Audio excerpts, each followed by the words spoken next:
It's going to be good noon now. Let's say good noon. Are you all awake? Some of you are half asleep. So, good afternoon.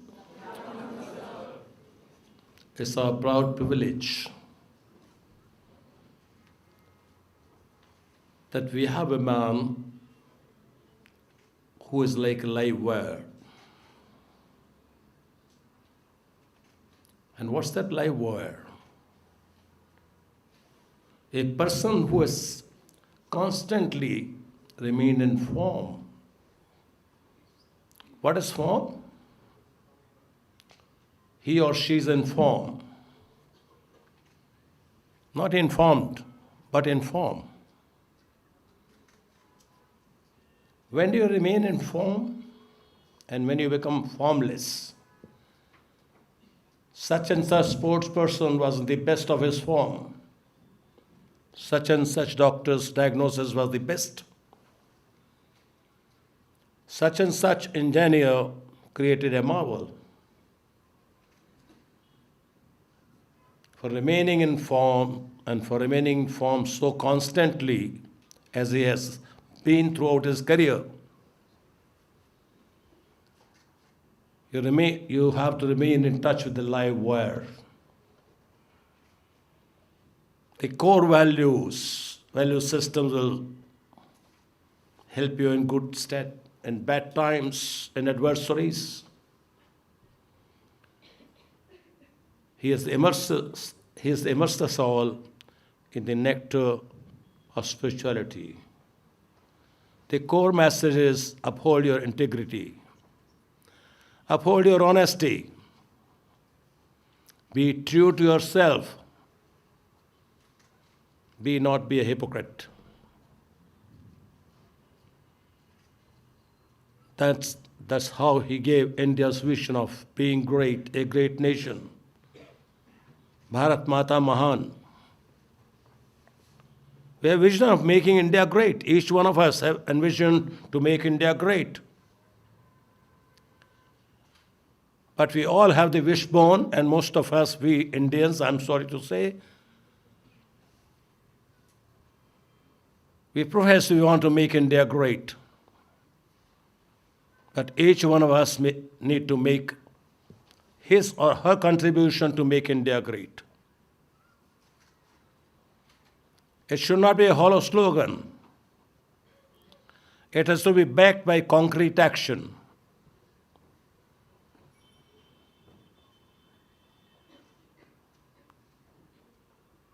He touched upon broadly respect women, children. The degree of sensitivity that is, he tried to sensitize the district administration to the level that this particular chair belongs to him. It is he, by virtue of whom you're here, as the SSP or the district magistrate.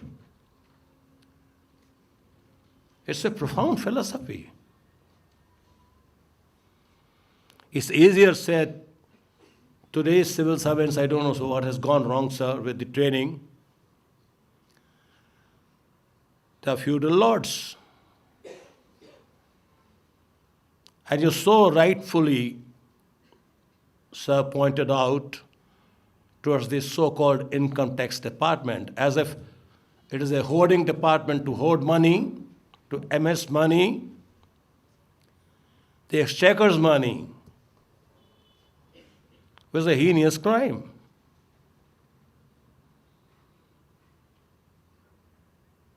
But it doesn't really stir the conscience of the people. It doesn't really set in motion the sense of realization as to what am I doing to my country. I want to make India great. In what sense? Amnesty International, you have got a very poor record, a very dismal record. How is this country going to be great? It is you and I and each one of us that we are going to contribute our little mite, so that we contribute to the core value system, which Sir has pointed out, and so I think thoughtfully he has dwelt upon each one of those core values as to what should the day of reckoning has to come. And the real accountability is somewhere else. We all live in utter ignorance, as Swamiji called it. We need to dispel this ignorance that there exists a superpower, super than the existing superpowers of America and China and German or French. You may call it France or anything. They are mighty nations, but because they can cause a nuclear holocaust. So they are known more by their nuisance value, by their core value. The spiritual strength of India alone can make India rise as a great nation. And there it casts upon each one of us an enormous responsibility that we have to have this kind of realization within. That if we have to make India great with our collective efforts, like I often quote, Sahana bhavatu, Sahano bhunatu, Sahaviryam karvavahe, Tejasvinavathitamastu, Mavidvishamahe. Let's do it together. Let's have a resolute will. Let's have the determination. What a beautiful, profound vision he has explained to each one of us. Be you a civil servant, but today's civil servant, I'm sorry to say, sir, your times perhaps are gone, or maybe they are going to come back.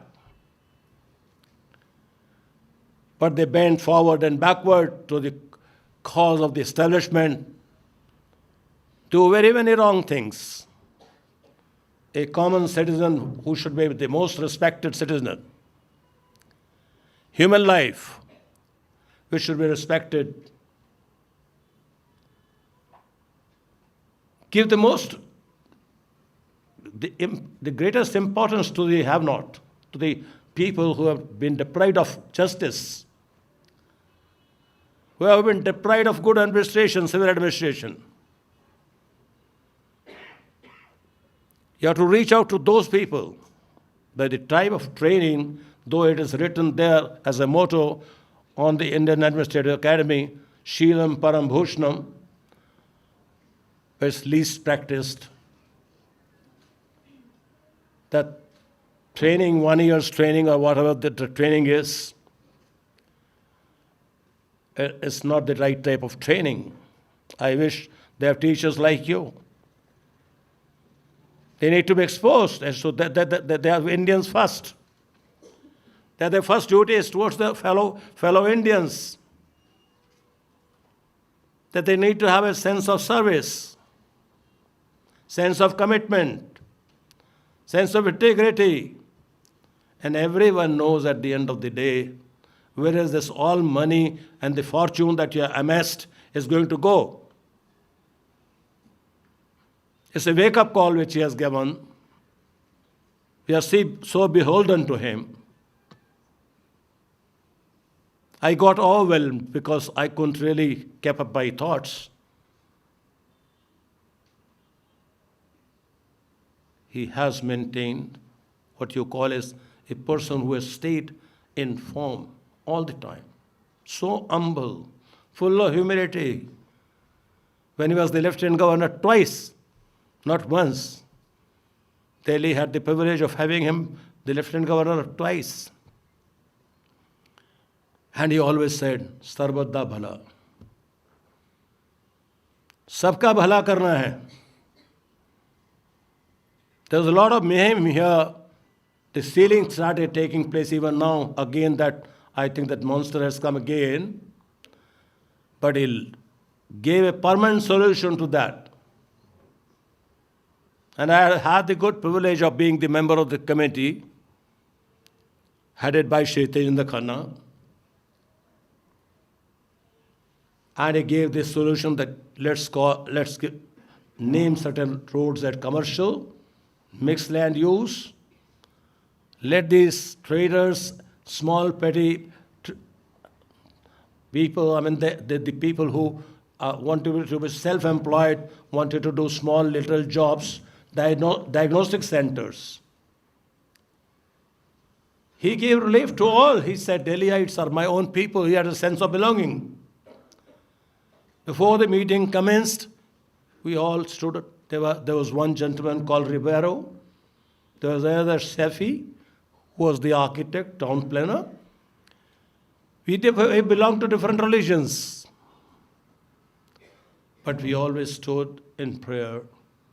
And the prayer was just universal brotherhood and universal goodness. Let's do good to all. And when you say all, you also don't escape the benefits that you reap of that goodness. Finally, that goodness reaches you as well. He gave profound relief to the Delhiites, and today, and then again what happened was, the Prime Minister called him, you deserve to be the next Lieutenant Governor again. He said, I have been once. He said, do you have to be twice? And Delhi stood by his wisdom. And he never sat on that chair. At least I remember, as and when I went there to his office, he stood up, addressed me as a brother. I said, sat aside from that chair. He had no attachment with the chair. Being Secretary of the Government of India means you're the last word, Commerce Secretary. Chief Secretary of a big state. But we are privileged that we still have people who have preserved, not only preserved, but are the harbingers of these core values so that they can enliven the society, so that he still can contribute in making India great nation, which we can hold our heads high and say we are proud Indians. Today, Amnesty International's ranking is very poor. Honorable Sir, we can, that will be our thanksgiving to you. It's just not thanksgiving, but it's conveying to you our deep sense of gratitude for having to awaken all of us as to what our rights are, what our duties are, how accountable are we to the nation. You aroused us in all of us that sense of patriotism, that sense of oneness of God. Let's hurt none. Let's do good to all. So I, on behalf of the management, the Director General, our J.L. Gupta ji, R.K. Sharma ji, Dr. R.K. Sharma, esteemed faculty members, and of course the management, I, on my behalf and on behalf of each one of you, express my sincerest thanks and a deep sense of gratitude for his having to remind us of what we really stand for as Indians. Thank you very much, sir.